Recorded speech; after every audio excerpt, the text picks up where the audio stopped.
No food. Mom collapsed, came the urgent message from my daughter, Lily. Since my divorce a year ago, my 7-year-old Lily had been living with my ex-wife, Susan. Today, Lily called to tell me that Susan had become dangerously thin and had been hospitalized. Lily, what's happening? I send $2,000 every month. Why? Daddy, please help Mom. The desperation in my daughter's voice spurred me into action. I left work early and rushed to the hospital where Susan had been admitted, praying for their safety as I hurried into a taxi. Upon arriving, I found my daughter in tears beside my mother-in-law. Susan lay in bed with her eyes closed, appearing to be asleep. How is Susan, Mother? I asked anxiously. It's a mess. Hospitalized for malnutrition. Pills are piling up. Malnutrition. She said she was on a diet and hardly ate. I told her many times to eat more. I couldn't believe she had neglected her health to this extent. Daddy, will Mom be okay? Lily's voice trembled with worry. Yes, sweetheart, she'll be fine. She just needs to rest in the hospital and soon everything will be back to normal. Really? Lily clung to me, her tears quieting as she took comfort in my reassurance. A faint smile appeared on her face, but as I held her, I noticed something unsettling. Has Lily lost weight too? I wondered. That's normal for kids during growth spurts, my mother-in-law said, trying to ease my concern. Is that so? I deeply regretted how ignorant I had been of the well-being of Susan and my daughter. Reflecting on our past, I realized I was the cause of our divorce. Back then, as a salesman in a major corporation, I was so busy that I could hardly come home. I left everything about the house and our daughter to Susan, neglecting my responsibilities as a husband and father. This neglect made Susan deeply upset, leading her to ask for a divorce. After the divorce, Susan and Lily moved back to her parents' home, where her father and stepmother lived. Her parents, who had married later in life, feared being alone in old age, so they welcomed Susan and Lily warmly despite Susan's worries about being a burden. Out of my own will, I sent them $2,000 every month, hoping they would live comfortably. Feeling responsible for our divorce, I decided to do everything I could to support them. Initially, our relationship after the divorce was not bad. We often contacted each other, and I kept up with news about my daughter, who had just started grade school. However, in the past 6 months, I had been so busy that I lost touch with my ex-wife. I couldn't help but wonder what had happened to Susan during this period. As I looked at Susan lying on the bed, emaciated, I was deep in thought, filled with regret and concern for her well-being. Isn't this a bit extreme for a diet? I wonder why she felt the need to lose so much weight. Well, who knows? Maybe she found someone she likes. She's still young, after all. James, you can go home. I'll take care of Susan. All right, I'll head home for today. Mother, it must be hard staying with her. How about Lily? She can come to my place. Ha! Really? I want to go, Lily said, happily squeezing my hand. My mother-in-law immediately responded, I'll take care of Lily here. You're busy with work, James, and she needs to go to school. But Lily says she wants to go.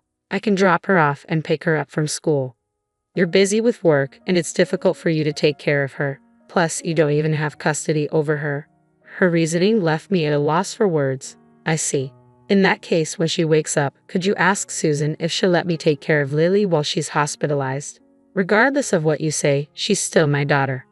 Apologizing to my disappointed daughter, I bowed to my mother-in-law and left the room. Looking back, I regretted not insisting on taking Lily home with me right then.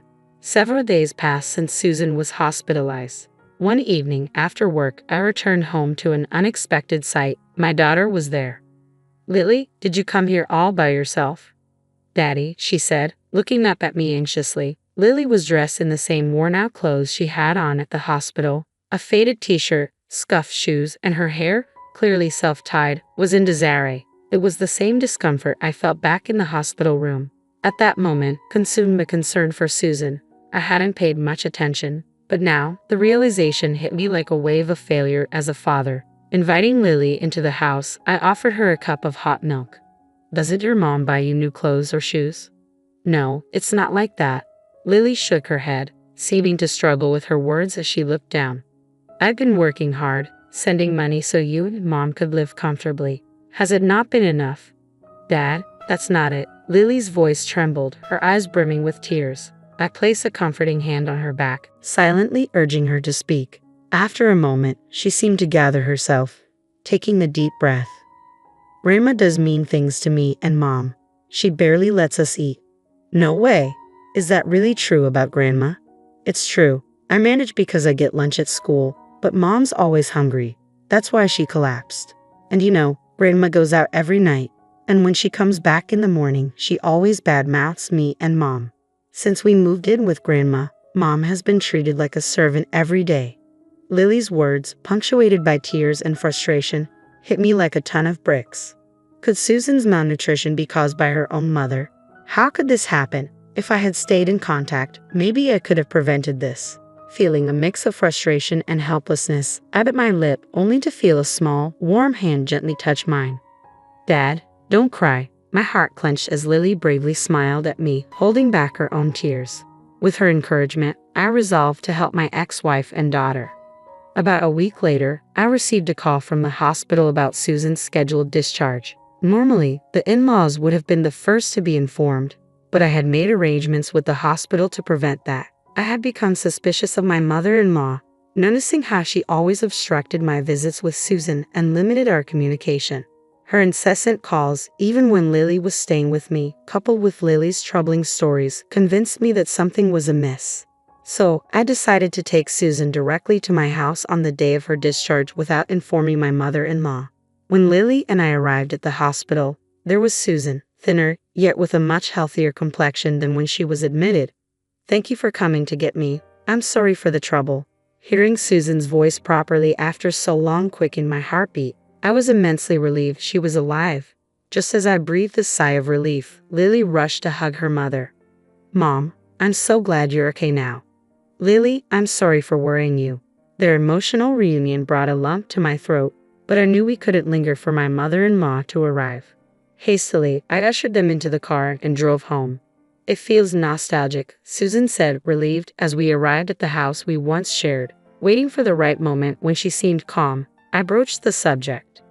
"Actually, Lily told me something." As I asked Susan about the truth of Lily's words, her eyes widened and she awkwardly averted her gaze. What Lily said was true.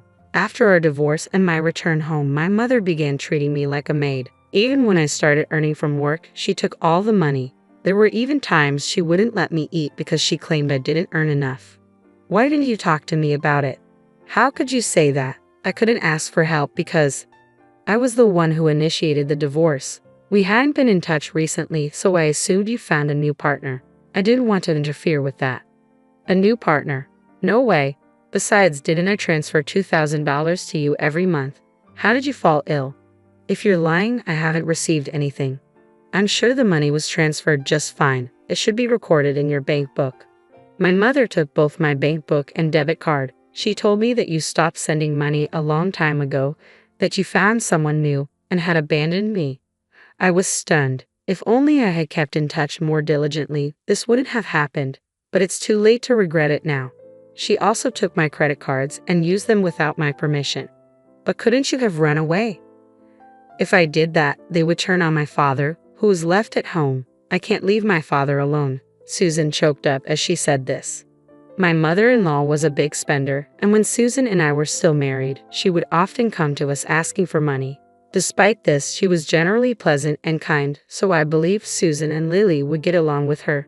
However, the moment Susan moved back home after the divorce, my mother-in-law seemed to transform into a completely different person. She neglected her household duties, spending her days out and taking out her frustrations on Susan and Lily when she ran out of money. My father-in-law, a quiet man, couldn't stand up to my mother-in-law, so he turned a blind eye to her behavior. He offered no help, leaving Susan to endure it alone. But I let Lily suffer. I'm a terrible mother, aren't I? That's not true. The one at fault is entirely my mother-in-law. I see, thank you. With that, tears quietly streamed down her cheeks. A few days later, I waited for the day my mother-in-law would be out and headed to my in-laws' house. When I arrived, my father-in-law, Apollo, greeted me with a deep bow. "I'm truly sorry. I've done a terrible thing to Susan and Lily." "Sir, I've heard about what my mother-in-law has been doing to Susan and Lily. I came here to help them." Upon hearing my straightforward statement, my father-in-law gradually began to speak. "I noticed what she's been doing, but I turned a blind eye. I grew afraid to speak up as I saw her change day by day. But I can't bear to see my daughter and granddaughter hurt any longer. His voice trembled with regret. Like me, he wished to protect them both. Sir, could you lend me a hand? I requested his assistance in monitoring my mother-in-law's activities, where she went, how she spent the $2,000 I transferred, and how Susan's credit card was used. Subsequently, I also initiated my own investigation into my mother-in-law's actions. Where have you been? The hospital bills were expensive. You really are one hell of a burden. I overheard my mother-in-law's harsh words to Susan during a visit to their home. On another occasion, I accompanied Susan to her parents' house. As soon as Susan entered, I could hear a loud voice berating her. Ignoring my surprise, my father-in-law turned to Susan and asked, "Are you all right?" Susan trembled in fear from the berating. Rubbing her back, I turned my gaze towards my mother-in-law, who froze for a moment before hastily greeting me. "Oh, welcome. What brings you here so unexpectedly?" I just dropped off little Lily at school and thought I could come over to discuss some matters regarding Susan and Lily without having Lily present. Hope I'm not intruding. Oh, a discussion about what, I wonder? As you can see, we're getting along quite nicely. Saying that, my mother-in-law tapped Susan's shoulder, to which Susan clearly showed her discomfort. Already seated on the living room sofa was my father-in-law. I pulled Susan close, sitting down nearby. I've been transferring money to Susan's account to help out even a little bit after our divorce. Is it true you were using up all the money? What? What money? I know nothing about it. Susan's probably trying to cover up her frivolous spending by blaming me. I wonder where the $2,000 every month is going. What a terrible daughter. As expected, my mother-in-law feigned ignorance, attempting to shift the blame onto my ex-wife. She likely thought she could evade responsibility, but I exchanged a glance with my father-in-law, who quietly nodded. The moment for retribution had arrived. That's odd. You mentioned that $2,000 every month, but you told Susan that I stopped sending money and had abandoned her and our daughter, right? My mother-in-law started trembling as I uttered those words. That's what I heard from Susan. I didn't have control of my bank books or cards. You took them all. I couldn't possibly know about it. Besides, you've been using my credit card too, haven't you? I've received the receipts. What exactly have you been using Susan's credit card and the $2,000 you receive every month for, mother-in-law? To her question, my mother-in-law shook her head, insisting she didn't know. Of course, we expected her to play dumb. In the midst of this, my father-in-law brought something out from the back of the room. Stop lying anymore. What do you mean? Do you suspect me as well? To my enraged mother-in-law, my father-in-law pulled out a few photos. So that's where you've been going every night. You seem to have a favorite host at the nightclub. It appears you've been having a grand time using James's money and Susan's credit card. How did you? My father-in-law and I looked into everything. Although we only had to follow you around since you were so careless, we figured out everything without much deep investigation. What's wrong with using my daughter's money? I should be allowed that much. Furthermore, it seems that wasn't enough money for you. You've been tricking money out of widowed men like my father, almost akin to marriage fraud, haven't you? Shut up. It's the victim's fault for being fooled. As we presented the evidence, my mother-in-law brazenly shrugged it off. I thought this man had money when I married him, but it turns out he didn't have much. Luckily, my daughter Susan has been a great contributor. Haha. Men at the local senior centers are so easy. All it takes is a soft voice to have them smitten.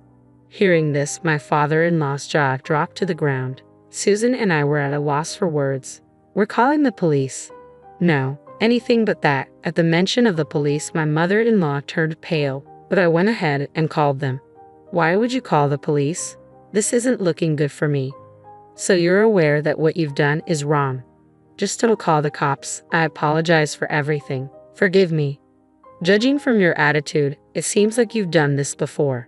Don't worry, we'll have the police conduct a thorough investigation. My mother-in-law, pale-faced and shaking, was taken away by the police officers who arrived shortly after. Apparently, my mother-in-law was arrested on charges of marriage fraud, and it seems like several people were demanding repayment for their money. Naturally, my father-in-law divorced her. Furthermore, he sued her for the emotional distress inflicted on her family from her harassment. Susan also claimed $50,000 in damages for the misuse of her credit card. Of course, I'm also demanding the return of all the money I transferred. My mother-in-law, now behind bars, doesn't seem to have an easy life waiting for her when she's out. As for me, afterward, Susan, please marry me again. This time, I'll protect you and our daughter. I won't make you cry anymore. We had once stumbled through a misguided marriage, but this incident made me realize the true value of my ex-wife. Hearing my words, Susan cried, thanked me, and held my hand tightly. Now, our family is embarking on a fresh start. This time, I will safeguard this happiness with all my heart.